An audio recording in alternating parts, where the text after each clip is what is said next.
Explication de vote de Rémi Féraud.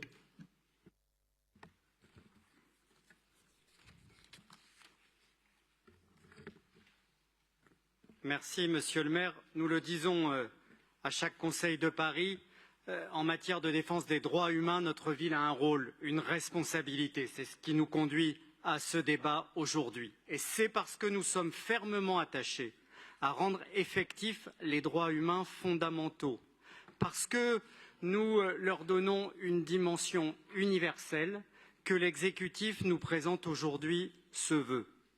Ces valeurs que nous défendons, elles ne souffrent d'aucune exception.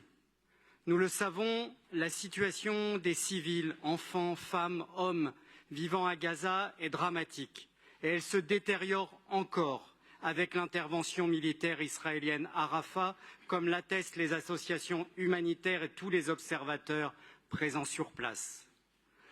Notre condamnation de l'attaque terroriste du 7 octobre, de ce pogrom perpétré par une organisation islamiste a été ferme, sans ambiguïté. Elle le reste.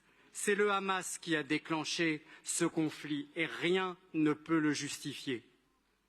Nous sommes totalement légitimes pour rappeler aujourd'hui qu'il existe un droit international humanitaire, notamment en période de guerre, qui vise à protéger les civils et s'impose à tous. Les belligérants ont pour obligation d'épargner autant que possible la vie des populations civiles.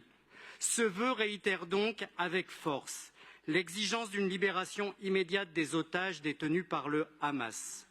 Il appelle, comme presque toute la communauté internationale, à un cessez-le-feu immédiat à Gaza, afin de préserver la population civile et de permettre l'acheminement de l'aide humanitaire.